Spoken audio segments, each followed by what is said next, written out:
Ponto Cultural de volta e dia 22 de agosto é comemorado o Dia do Folclore, que é um patrimônio imaterial aqui do Brasil.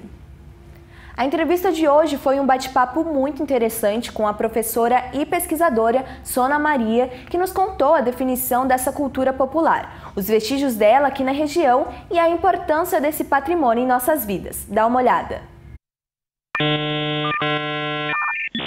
Seja bem-vinda, Sônia, que é professora e pesquisadora. Gostaria que você se apresentasse, quais são os seus trabalhos, seus tipos de pesquisa para a gente. Eu que agradeço o convite, me sinto muito honrada, né? Eu sou professora, sou pesquisadora, leciono há mais de 20 anos e há mais de 20 anos também eu coleto lendas, histórias aqui no Vale do Paraíba, paulista, né? E acabei tendo alguns trabalhos publicados nessa área, mas eu também me dedico a estudar a história, a literatura aqui da região.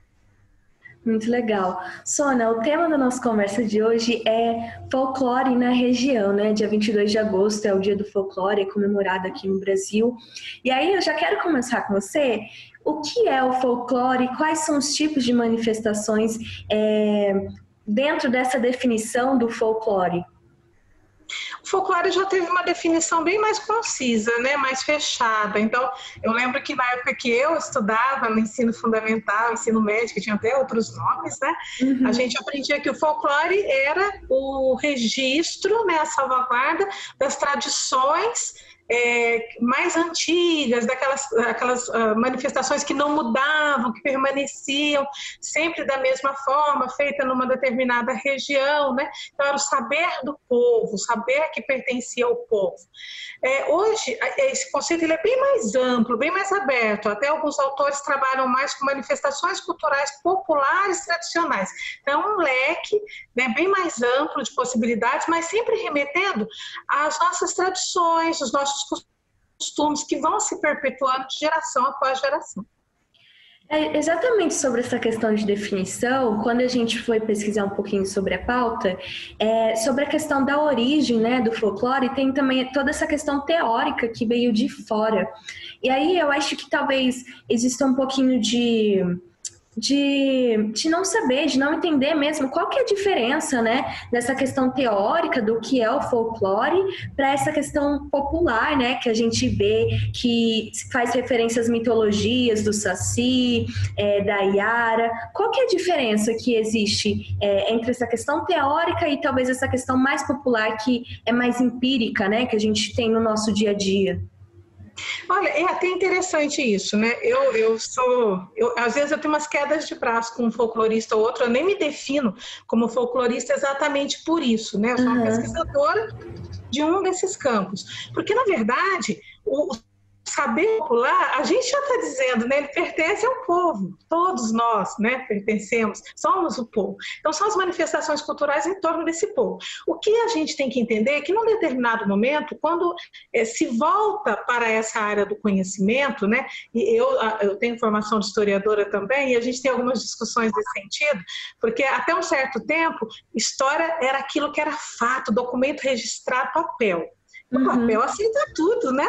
Sim. Então, hoje em dia, a gente já sabe que, inclusive, essas manifestações, elas nos auxiliam a entender até mesmo a evolução da história da humanidade. É uma coisa antropológica, né? Os conhecimentos, eles não são estanques, eles não são tão compartimentados como nós gostaríamos, eles estão sempre convivendo. O que eu acho muito interessante é que, durante um certo período, né, essa questão do folclore ficava muito acadêmica. Então, você tinha grupos de acadêmicos, de pesquisadores, que iam à popular, traziam essas informações, e a impressão que dava é que se elas mudassem um pouquinho que fosse, elas já não seriam folclore.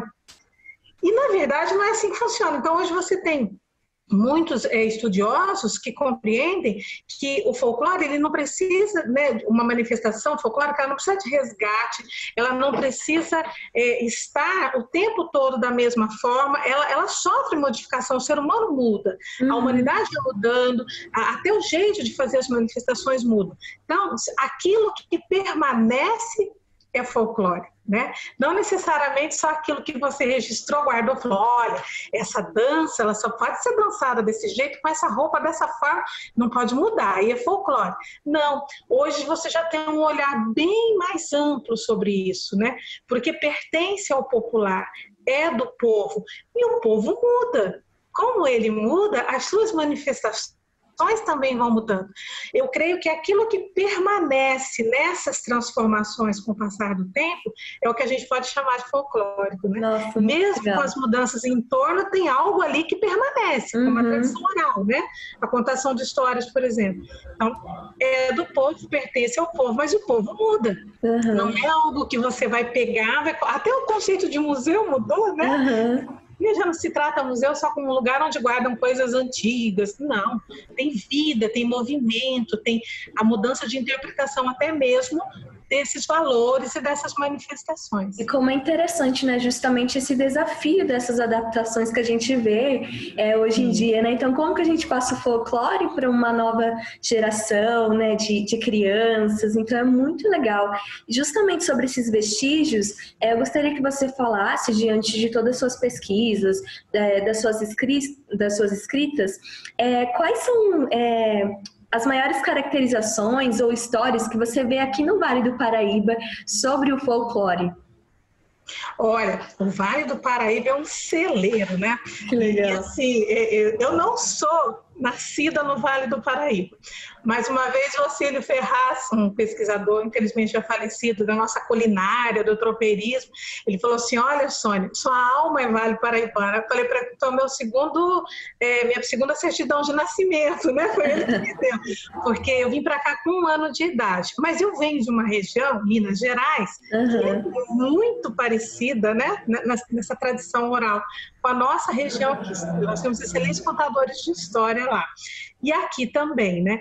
Então, o Vale do Paraíba, a localização estratégica dele favoreceu muito isso. A gente vai pensar na nossa colonização, né? Então, nós estamos aqui nesse eixo Rio de Janeiro, São Paulo, Minas Gerais. E uma região que o Rio foi durante muito tempo a capital do Brasil, a corte esteve lá.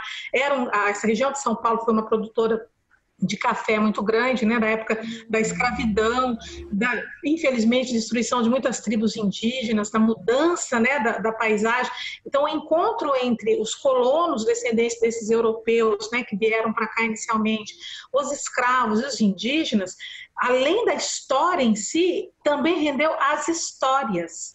Né? A língua, ela é viva, a linguagem é o que nos motiva. Você sabe que o ser humano, ele evolui a partir da linguagem. Quando ele começa a distribuir tarefas e vai criando códigos para falar, né, e para deixar recados, ele vai evoluindo cada vez mais. Então, para nós, a fala, ela é importantíssima, né, nas suas diversas manifestações de como falar. E as narrativas, elas são o elemento de ligação do ser humano com o seu passado. E, de certa forma, uma maneira que ele encontra de permanecer. Então, as histórias que nós encontramos aqui no Vale do Paraíba, elas contam muito do que foi esse Vale do Paraíba antes de nós, né? E do que permanece. Porque se essas histórias permanecem sendo contadas, é porque existe um vínculo afetivo, um vínculo emocional, né? Positivo ou negativo, mas um vínculo muito forte com esse passado. Então, nós temos muitas histórias aqui na região de procissão dos mortos. E a gente não pode esquecer que a nossa colonização foi basicamente, a nossa catequese era católica, né? E tinha essa religiosidade das procissões, da igreja ser o ponto de encontro social, inclusive, onde as pessoas iam para se encontrar, para namorar. Quanta gente que conheceu o marido na porta da igreja, né? Essas pessoas mais velhas me contam essas histórias. Então, a procissão dos mortos é um desses elementos. As histórias de Saci, lobisomem, curupira, né? Algumas histórias remetem à Grécia Antiga, para você ter uma ideia, né? A Roma Antiga, como a história do lobisomem, mas que a Europa traz para esse novo mundo, né? Com a colonização, e aqui eles vão criando características dessa nova linguagem que se desenvolve do encontro das raças, né? Muito legal, muito interessante entender, né, sobre essa questão da procissão dos mortos aqui em Jacareí. Não nesse ano, né, por causa da pandemia, mas sempre tem um evento mesmo, assim, de madrugada. É maravilhoso. É Você muito legal. Jacareí, eu tenho uma história afetiva muito forte com Jacareí, porque eu morei aí dos 3 anos até os 13 anos de idade, então foram 10 anos. E eu sou apaixonada por essa cidade. Meu pai faleceu. Da adolescência ainda, né? Sim, um momento assim que eu tive muito contato com movimentos sociais, né? Que legal. E isso era muito forte aí na cidade na época. E depois meu pai faleceu, nós voltamos para São José dos Campos, porque os familiares da minha mãe moravam aqui, né? Mas eu já falo que eu não sou nem de São José, nem de Jacareí, nem de Jacareí, eu sou do Vale, né? Porque eu amo as cidades todas. Mas Jacareí eu tenho um sentimento muito forte por essa cidade. Aí tem histórias maravilhosas, né? E esse evento da Procissão dos Mortos é uma delícia, né? O povo das outras cidades vai todo para aí para poder participar. E Sônia, só para a gente fechar nossa conversa, o que comemorar no dia 22 de agosto, assim, vendo toda essa história cultural, quais são os pontos principais que você acha que deve ser comemorado nesse dia 22 de agosto, dia do folclore, celebrando um patrimônio, né, imaterial aqui do Brasil? Olha, não tem como a gente puxa a sardinha para o lado da gente, né? Mas eu vou tentar não fazer isso. Eu acho assim que é um momento muito propício. Esse momento que nós estamos vivendo, inclusive, né? Ele favorece o diálogo. Favorece nós estarmos mais em família e conversarmos mais. Eu falo para os meus alunos, né? Mais importante do que eu recolher as histórias e publicá-las e colocá-las à disposição, né, de um público mais amplo que se interessa, são as conversas que eu fui estabelecendo com as pessoas que me contaram essas histórias ao longo desse tempo todo, as amizades que se criaram. Essas histórias, elas permanecem porque alguém na família conta. Eu acho que uma forma bacana de celebrar, né, essa data de valorização das tradições populares, né, tradicionais, é exatamente esse, né? Fazer a fogueira virtual, né? Sentar todo mundo ali em torno da mesa, conversar, contar histórias, oportunizar que os mais velhos da família tenham esse contato afetivo da narrativa com os mais jovens, né? Então, eu falo muito assim de uma época que eu perguntava muito pro pessoal, né, mais velho, gente, por que vocês não contam mais as histórias? Vocês contam? Não, a gente conta, não sempre, mas por que vocês não contam mais? Vocês sabem tantas coisas. Ah, ninguém quer ouvir. Só que daí eu ia conversar com os mais jovens na escola e perguntava, gente, como que é na sua casa? Os mais velhos, eles contam histórias para vocês, perguntam, eles não contam. Então eu falei, opa, tem alguma coisa errada nessa troca, né? Se eles estão dispostos a ouvir e tem gente disposta a contar, é importante isso, porque cria vínculo. A gente fica conhecendo mais da nossa região, das nossas histórias, e visitar as cidades para conhecer, né, as histórias que são contadas. E, claro, eu estou falando do espaço que eu estudo, mas as danças, as comidas, vamos fazer, né, as comidas tradicionais aqui da região em casa, estamos dentro de casa, então vamos tornar esse momento mais agradável, fazer essas comidas gostosas, pesquisar, pegar receitas antigas, dançar em casa, vamos aprender como é que dança catira, tá? A internet para ajudar, né?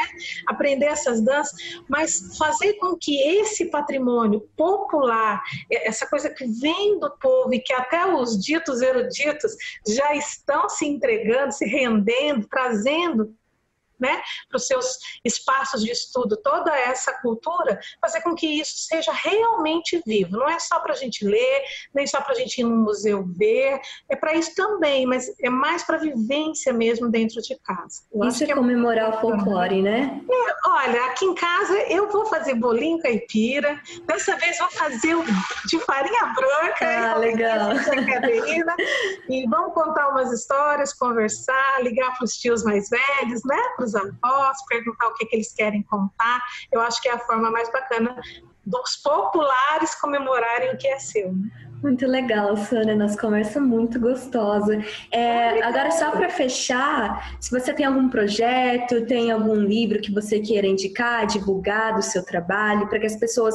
essa conversa aqui é muito rápida, né? É só uma apresentação, para que as pessoas tomem gosto, né? Para pesquisar mais a fundo, para colocar mais em prática tudo que a gente conversou. Você tem alguma coisa para divulgar?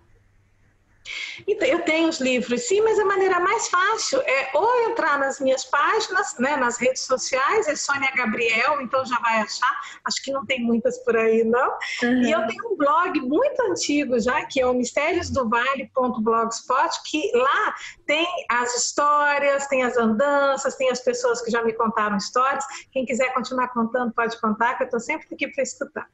Perfeito, obrigada, viu, Sônia? Sempre quando a gente precisar, vou chamar aqui você, que foi muito legal a nossa conversa. É um prazer, estou à disposição. Eu que agradeço, viu? Agradecer aí novamente a Sônia, foi uma conversa muito legal e parabéns assim pelo trabalho, que aula que foi, né? Que a gente possa aprender um pouco mais com esse programa e realmente comemorar o folclore dançando e conversando com a família que a gente pode estar perto nesse momento tão difícil, né? Nosso programa já está quase chegando no fim. Não esqueça de nos acompanhar, mandar sugestões e comentários em nossas redes sociais e Facebook e também no YouTube. É só digitar lá TV Câmara Jacareí. Você também pode reassistir todo esse encontro lá. Agora vamos de música com Fênix no nosso som clipe. Até mais!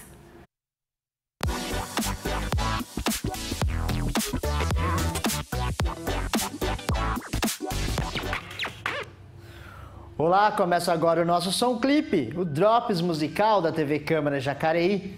Neste episódio vamos assistir ao videoclipe da música Retrato, do projeto de Fernando Lima, Midra. Retrato foi o primeiro single do Midra. A música imprime bem a identidade sonora do projeto. E o videoclipe ficou entre os 20 mais rodados no site do Palco MP3. E vocês também irão conferir agora, aqui no nosso som clipe.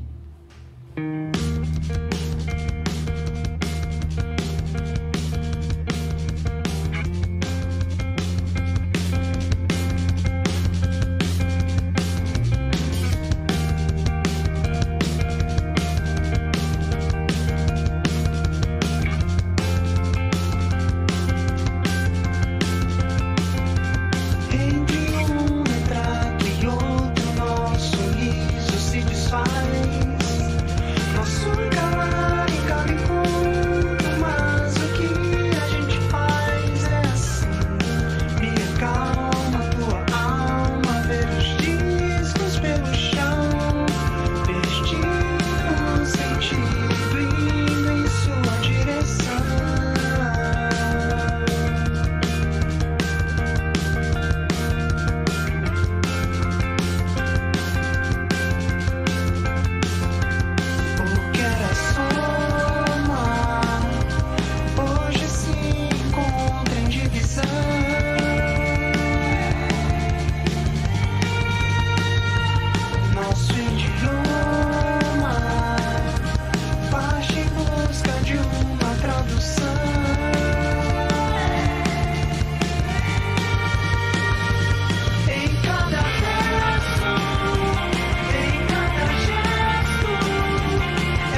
Com 2 anos de existência, Midra traz em suas composições influências do rock alternativo nacional e internacional.